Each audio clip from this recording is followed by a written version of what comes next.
What's up, everybody? This is Dream Being. Today I'm gonna go over how I approach melodies, how I think of melodies, that kind of thing. So I guess we'll start off with right now with how I think of melody. The way that I think about it is I start off with a note, and then I have each other note as a number.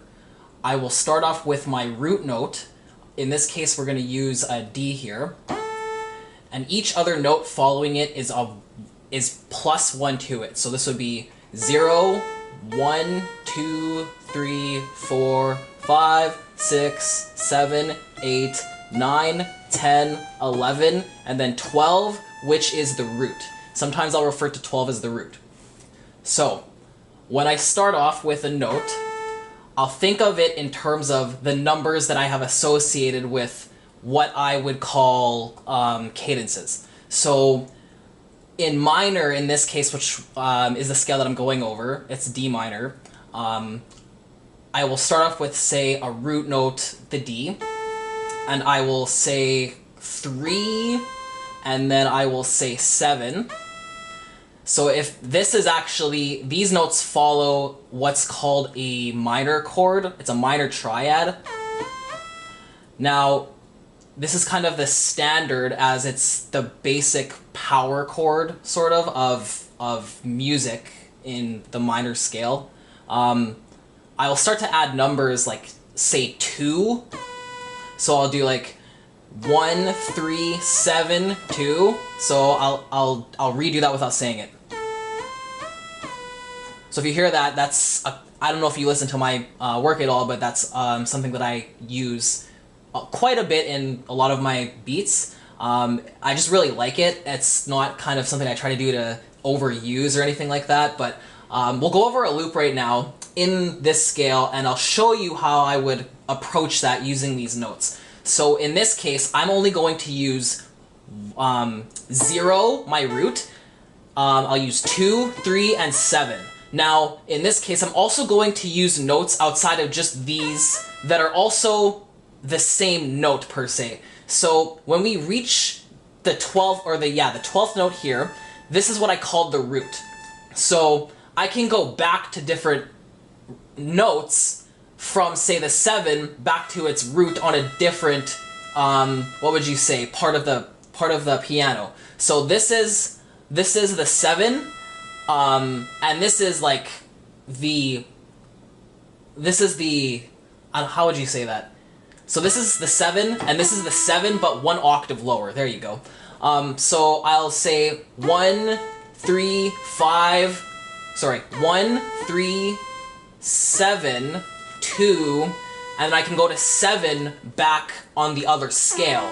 So I can do 0, 0, I can do 3, 3, 2, 2, 1, 0, 0.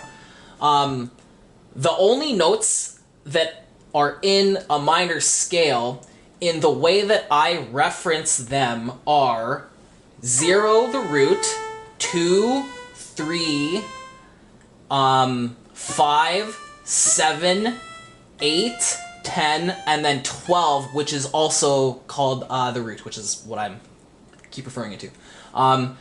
So yeah, let's do it. So I'm only going to use 0, 2, 3, 7, and sometimes I'll move up, say, on the scale. Like I'll move 0 here, 3, 7, 2 over here, something like that, just to kind of give it more variety. Instead of just using 4 of the same notes, I can use 4 of the same notes but in different octaves, which will give it a different kind of cadence to it. So let's go over this.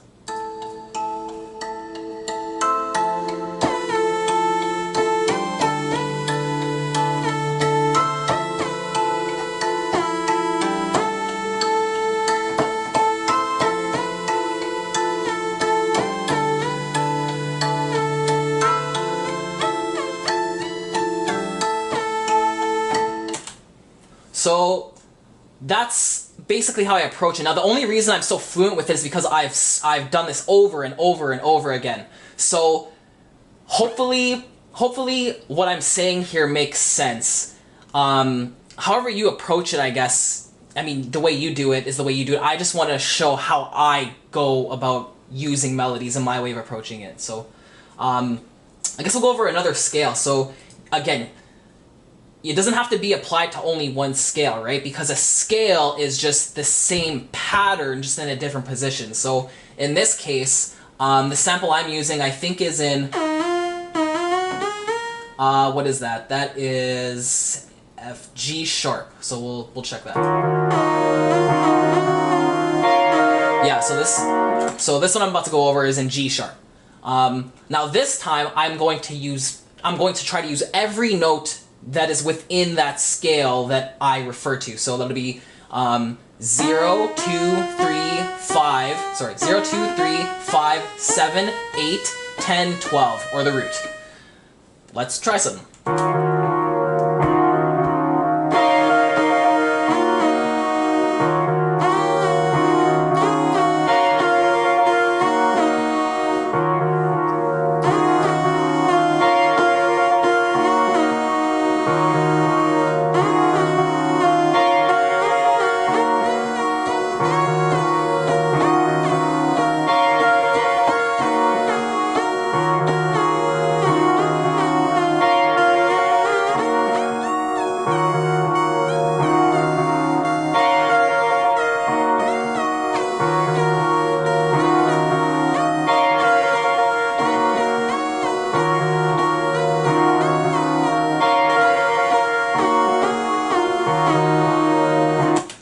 So I'm just kind of showing that it's just about basically understanding the pattern of the scale. Once you get the pattern of the scale down and are able to play it basically without having to think about it, then you should be able to basically create any kind of melodies that you'd want, really.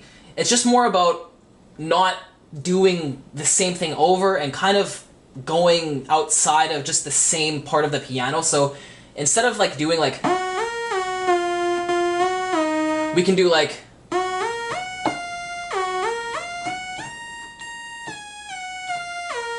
so we can like, you can move up and down octaves, which really makes for a lot more variety. Some other tips that I would offer is, if you're having a hard time to find the next note, just go to the next octave of the note. So like if I say like, so if I'm doing the same 3 notes, say if I end the pattern here, move up an octave. So see, you're using the same notes, it's just in a different octave, which gives it a little bit more of a different cadence and allows you for more variety without having to use different notes per se. It's the same note, it's just on a different octave. So I don't know, hopefully this makes sense. Sorry for rambling and saying and ah, whatever like this. This is like my first time, I think, ever doing this kind of video, so I hope it helps. Thanks.